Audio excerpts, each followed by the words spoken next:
Hello and welcome. This is Michelle from PaperStampInk. Thanks for stopping by.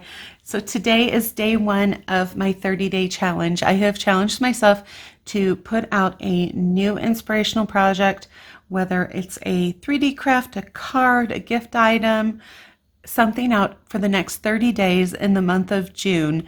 It's a personal challenge for me, but I'd love for you guys to come along with me on the challenge as well.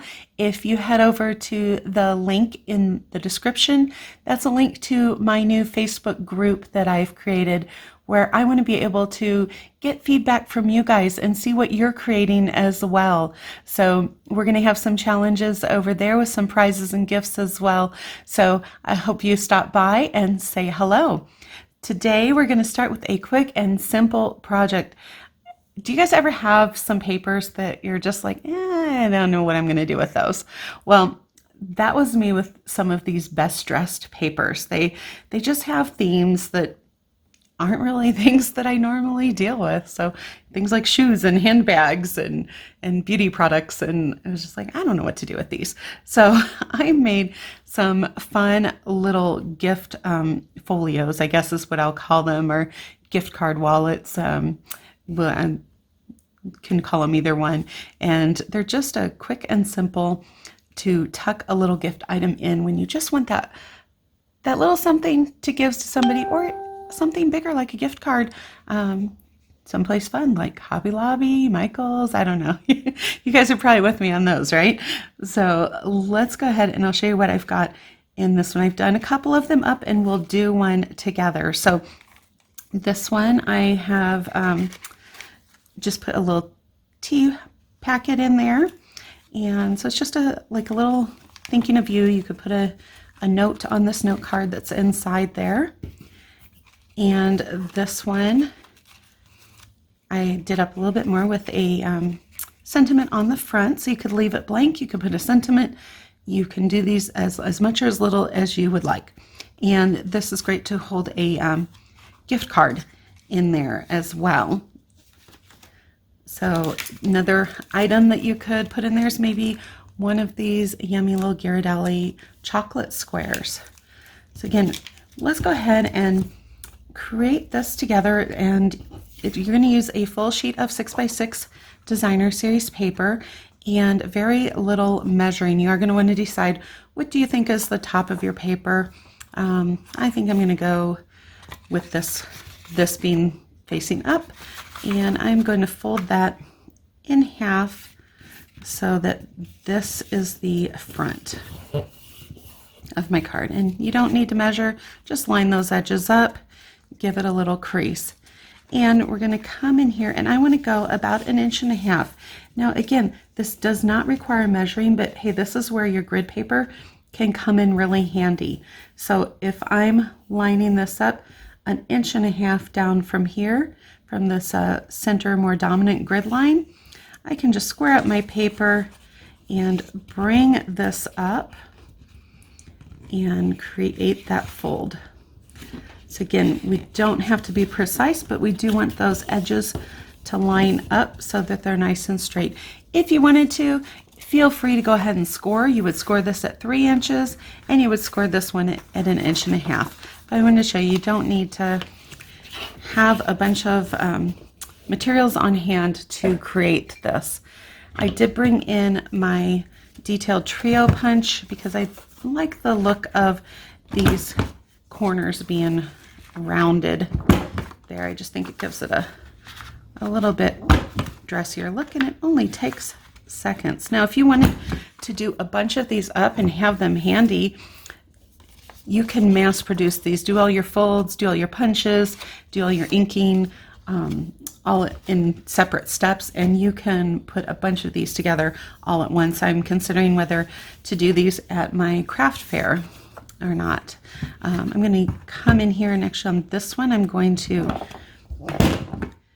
do that corner. I like to have that little fun punch that's part of the detailed trio punch. And I'm going to round the other side. So that way, when I put it in, the rounded edge is over here, but I've got that nice little extra detail on there. We're going to come in with the mono multi adhesive, and we're just going to put a little bit of glue on each of these sides. So not a lot is needed. You don't need to go down along the bottom. You could do the center if you wanted to, but that fold is going to keep it nice and crisp there. I'm going to come in with my bone folder and just give this a nice crease so it lays down extra flat. And I have a piece, let's see, I think this is probably about 18 inches long is what I went with. I probably went a little longer than necessary. I am not good with tying small bows. So I know some of you you've got very dainty bow tying skills, but I don't. So I'm just going to come in here and I'm going to put some adhesive along here, and I'm not going to put it all the way to the edge because I do want to be able to tie my bow onto the front. If you wanted to tie the bow on the side, you would go ahead and glue all the way to the side. You don't need to put adhesive on the back, but I just like that look better. I don't like it flopping around, but I know some people, they don't. You could use your tear and tape as well for this. So it's totally up to you what you want to utilize. I'm going to go ahead and tuck that in there so I don't forget it. And let's grab a scrap of my Whisper White paper. Didn't have that. Thought I had a piece available over here, but there we go.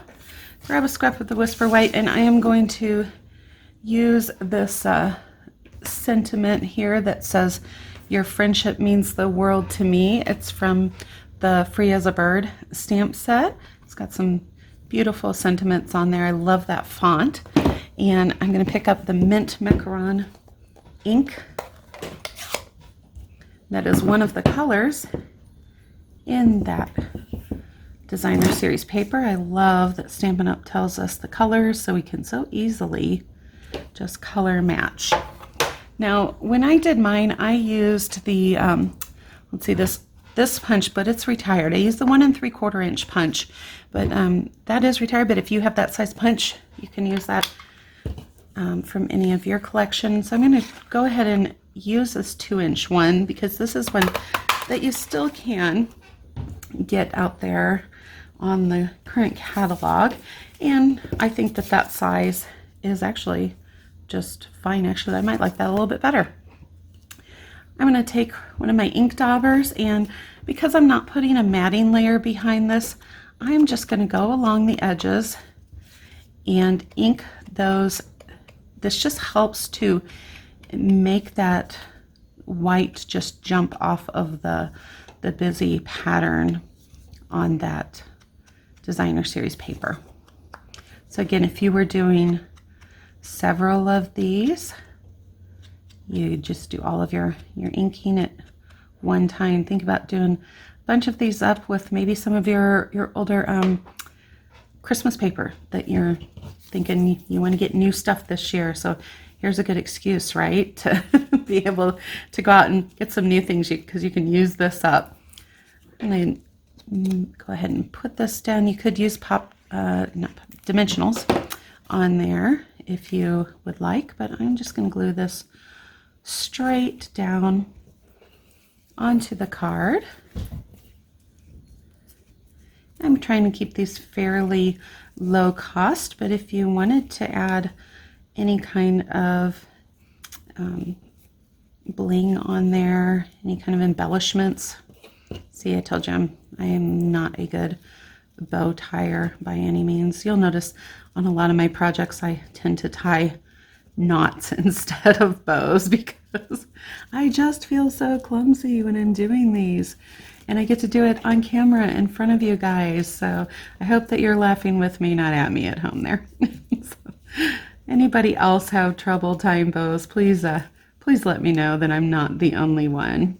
So I'm just pulling those to shorten that up so I can pull this nice and tight, and pull those a little bit smaller. I just went kind of a petite little bow there. I don't think that one was too bad. Hopefully You guys agree with me? I'm going to come in and just do an angle cut on those ends, and we have our little pocket that I forgot to put my chocolate in before closing it up after all that bow tying. Oh my goodness. But there you go. There's the Ghirardelli chocolate, and I'm not going to make you guys painfully watch me tie another bow, so I am just going to knot this one up to close it for now. And we have our little gift pocket. So again, here's the others we did with a tea bag or a gift card inside. I hope that this inspired you, and I hope you'll join me on my 30-day challenge. Hop on over to the Facebook group and show me what you've created. I'd love to see what you've done with this design idea. Have a great day, and until we talk again, make sure you grab your paper, stamp, and ink and do something creative.